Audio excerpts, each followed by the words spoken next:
সুন্দরবনের এক কোণে বাস করত টুনি আর তার ছোট ছানা টুই টুই। টুনি তার জমানো সব টাকা খরচ করে এবার জমিতে গাজর চাষ করেছিল, কিন্তু বিপত্তি ঘটলো অন্য জায়গায়। হায় হায়, এখন আমি কি করব? বনের কোনো পাখি তো গাজর খেতে চায় না। আমার সব টাকা যে শেষ হয়ে গেল, ঘরে জমানো যে একটা টাকাও নেই।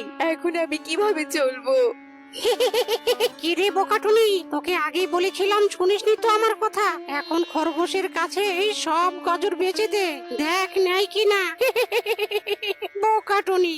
কালুয়া এসব বলে টুনিকে অপমান করতে থাকে। টুনি কালুয়ার কথায় কান না দিয়ে বাড়িতে চলে যায়। মা, ও মা, আমার যে খুব খিদে পেয়েছে। দুদিন ধরে কিচ্ছু খাইনি, আমাকে একটু খাবার দাও মা। কাঁদিস না মা, দাঁড়া, ঘরে এই গাজরগুলো ছাড়া যে আর কিছুই নেই। দেখি এগুলো দিয়ে চটপট তোকে কিছু একটা বানিয়ে দেই। টুনি সারাদিন মোড়লের বাড়িতে ভারী কাজ করে, কিন্তু একটু এদিক ওদিক হলেই মোড়ল তাকে অনেক অপমান করে, আর টুনি দাঁতে দাঁত চেপে সবটা সহ্য করে। মোড়ল মশাই, আমার সব কাজ শেষ হয়ে গেছে, এবার তাহলে আমি বাড়িতে গেলাম। আচ্ছা ঠিক আছে, কাল যেন একদম দেরি না হয়, এই আমি বলে দিলাম। এরপর টুনি সোজা তার বাড়িতে চলে যায় আর দেখে টুই টুই কান্না করছে। কিরে মা টুই টুই, এখানে বসে এভাবে কান্না করছিস কেন? কি হয়েছে তোর? কেউ কি তোকে কিছু বলেছে মা? বল আমাকে। ও মা, বনে কেউ আমাকে পছন্দ করে না। আজ চিচিরার বিয়ের সাথে মাছ ধরতে গিয়েছিলাম, ওরা যে আমাকে মাছ ধরে দেয়নি। আমরা নাকি গরিব পাখি, আমাদের গায়ে নাকি দুর্গন্ধ। কাঁদিস না রে মা, আর কাঁদিস না। তুই আর চাসনি ওদের সাথে খেলা করতে। ওরা যে ধনী পাখি রে মা, ওরা মিশতে চায় না তোর সাথে, তা কি তুই বুঝিস না? মা, ধনী পাখি আর গরিব পাখি মানে কি বলো তো? তোর সব বুঝতে হবে না রে মা, যা তো যা, ঘরে যা, আমি তোর জন্য খাবার নিয়ে আসছি। এরপর টুই টুই শুনে টুই টুই কাঁদতে কাঁদতে মনের দুঃখে দূরে কোথাও চলে যাবে বলে সিদ্ধান্ত নেয়। কিরে টোনাই, টুই টুই কোথায় বলতো?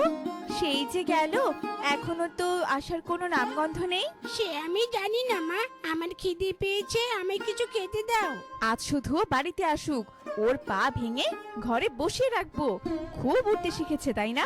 এদিকে টুই টুই উঠতে উঠতে হাঁপিয়ে উঠেছে, তাই সে বিশ্রাম নেয়ার জন্য একটা পাহাড়ের সমতল অংশে থেমে যায়।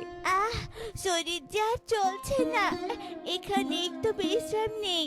রাতও হয়ে আসছে, কিন্তু এমন পাহাড়ের কথা তো আমি আমি আগে কখনোই শুনিনি। এ তো পুরোটাই লাল পাহাড়, অন্ধকারে সামনটা স্পষ্ট বোঝা যাচ্ছে না। যাই হোক, এখানে আমি বরং একটু বিশ্রাম নেই।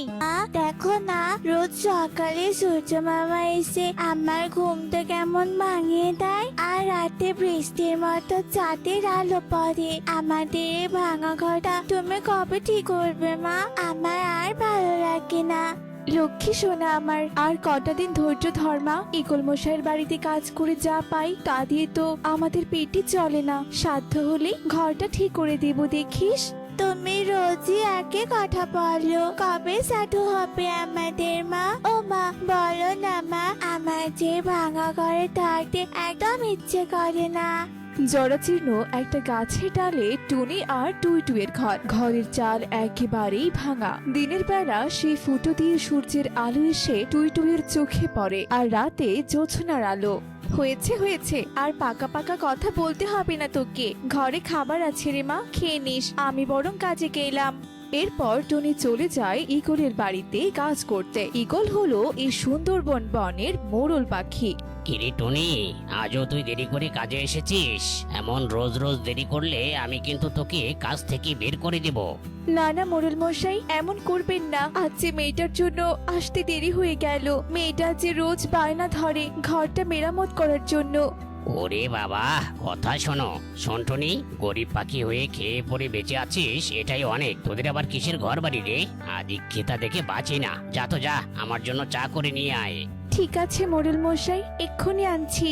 মোড়লের কথা শুনে টুনি অনেক কষ্ট পায়, কিন্তু মোড়লকে সে কোনো কিছু বলতে পারে না, কারণ মোড়লের বাড়ির কাজটি চলে গেলে তাদের যে না খেয়ে মরতে হবে। তাই তো টুনি হাজার অপমান সহ্য করে মন খারাপ করে চলে যায় চা আনতে। এই নিন মোড়ল মশাই, আপনার চা। এখানে রেখে বাড়ির বাকি কাজগুলো সেরে নে তাড়াতাড়ি, একদম ফাঁকিবাজি করবি না বলে দিলাম। কেন সৃষ্টিকর্তা তুমি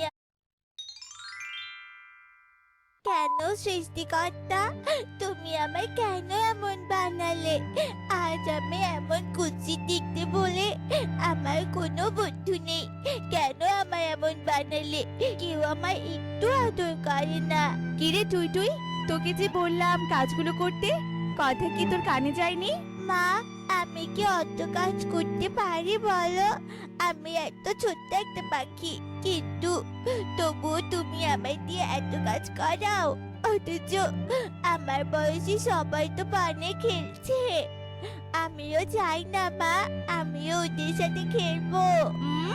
মুখে দেখি বুলি ফুটেছে। ঠিক আছে, কাজগুলো সেরে তবে খেলতে যাবি, বুঝেছিস?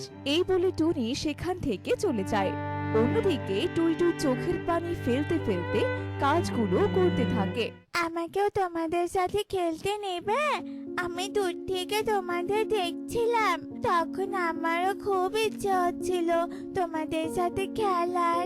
না না, এই টুই টুই, তুই এখানে কেন এসেছিস? হ্যাঁ, তোকে একদিন না করেছি না আমাদের আশেপাশে আসবি না?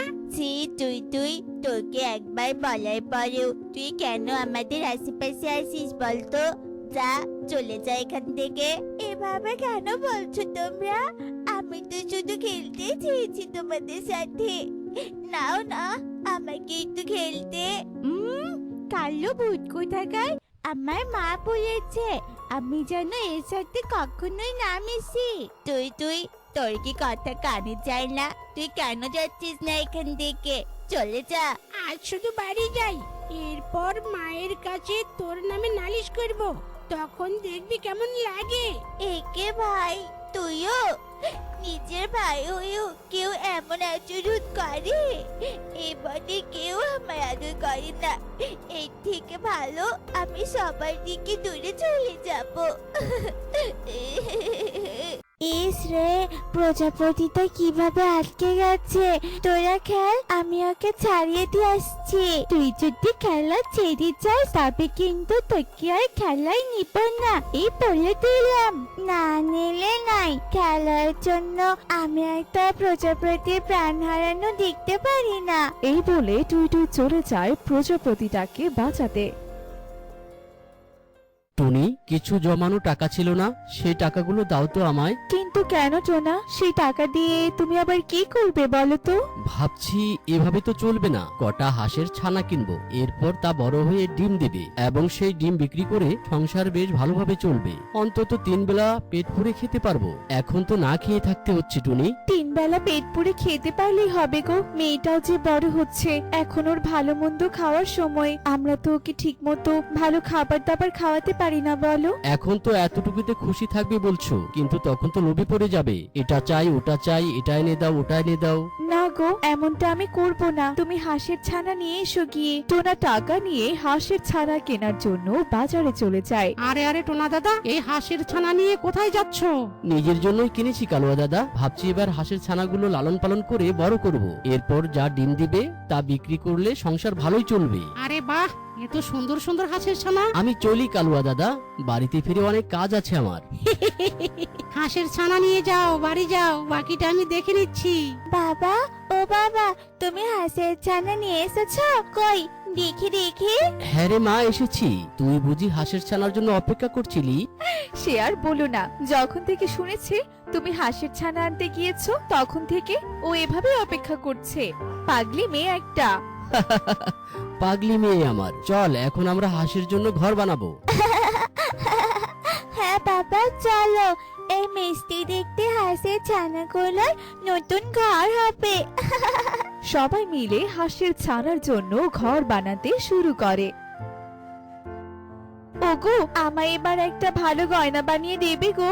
হ্যাঁ, কেন নয়, সোনা গয়না বালা সবই বানিয়ে দিব। আহা, মজা করো না তো, সত্যি করে বলো। সেদিনই তো বললে তোমার কোনো চাওয়া নেই, অথচ দেখো এখনই গয়নার বয়না নিয়ে বসলে। ঠিক আছে, আমার কিচ্ছু চাই না, হয়েছে এবার?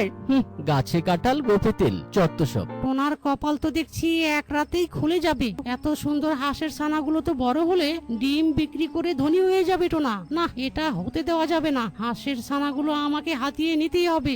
আজ রাতেই কাজটা করতে হবে আমাকে। তাহলে তুমি এখনো এখানে কি করছোটা কি? হ্যাঁ, যাও যাও, চট করে গিয়ে হাঁসের ছানাগুলো নিয়ে এসো।